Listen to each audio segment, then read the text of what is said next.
Bicara soal masa depan anak itu selalu bikin hati campur aduk antara harapan dan juga kekhawatiran. Salah satu kekhawatiran terbesar kita sebagai orang tua adalah memastikan anak kita bisa sekolah setinggi-tinggi ya dengan dana yang layak. Sering banget kita lihat biaya pendidikan itu naiknya gila-gilaan.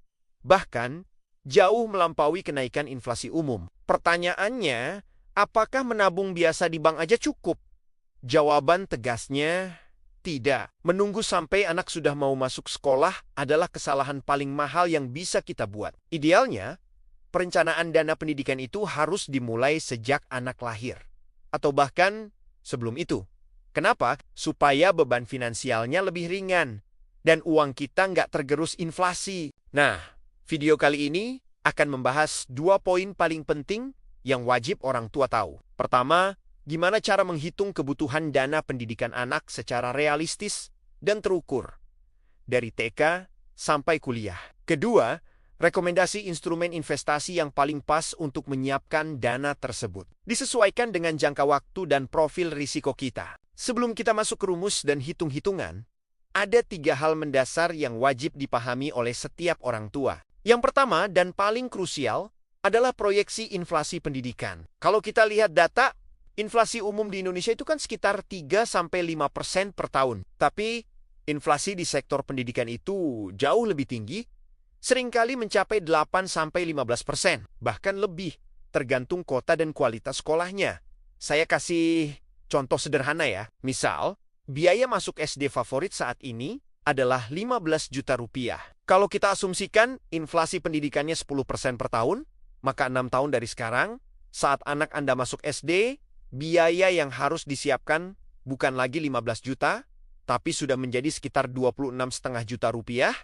Kenaikannya hampir 2 kali lipat. Ini bukti nyata betapa pentingnya memulai persiapan sedini mungkin. Kalau kita menunda, jurang yang harus kita kejar akan semakin dalam. Hal wajib kedua adalah membuat timeline pendidikan anak.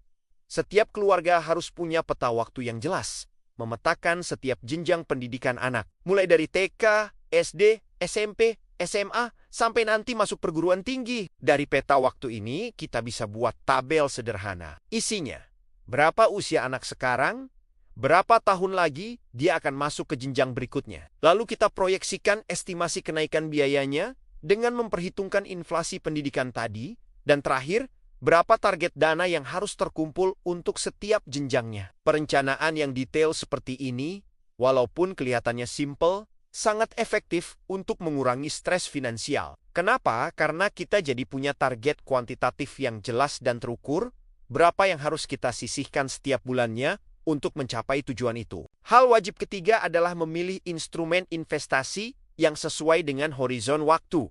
Ini penting banget. Dana pendidikan itu bukan satu pos tunggal, tapi terdiri dari beberapa keranjang atau bucket yang waktu pencairannya beda-beda. Karena itu, instrumen investasinya pun harus disesuaikan untuk setiap keranjang. Untuk dana jangka pendek, yaitu kebutuhan dalam 0 hingga 3 tahun ke depan misalnya. Dana masuk TK atau SD yang sudah di depan mata prioritas utama kita adalah keamanan dan likuiditas.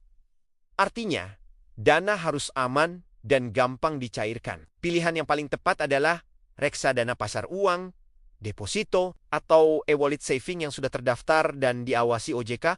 Memang imbal hasilnya mungkin tidak setinggi instrumen lain.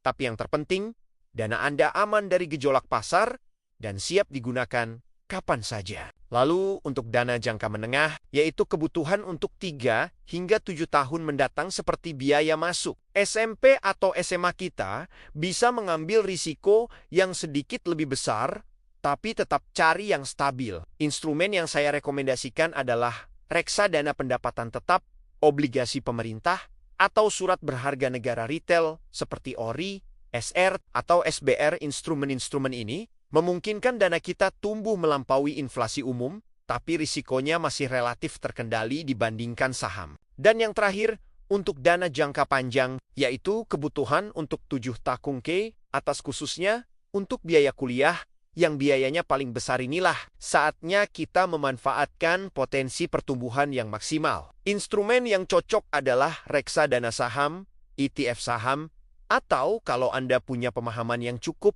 bisa investasi langsung pada saham-saham blue chip. Prinsipnya sederhana.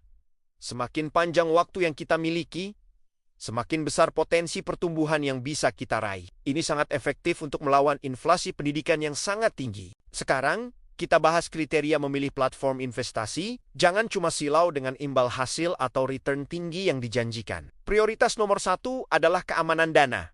Pastikan platform yang Anda pilih itu punya izin resmi dari Otoritas Jasa Keuangan atau OJK.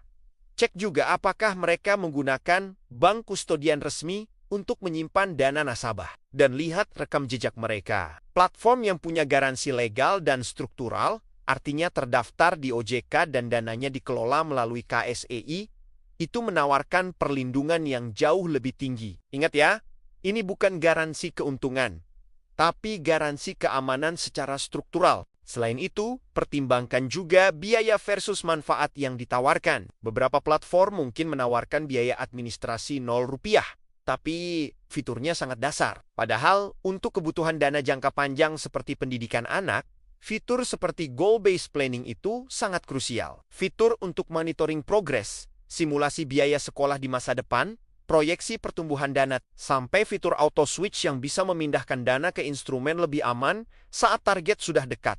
Itu jauh lebih penting daripada sekadar selisih biaya administrasi yang kecil. Fitur-fitur premium seperti ini akan sangat membantu kita menjaga kedisiplinan dan meminimalkan risiko salah pilih instrumen. Ingat, dalam investasi dana pendidikan, disiplin dan perencanaan yang terukur adalah kunci utamanya. Mulailah sekarang.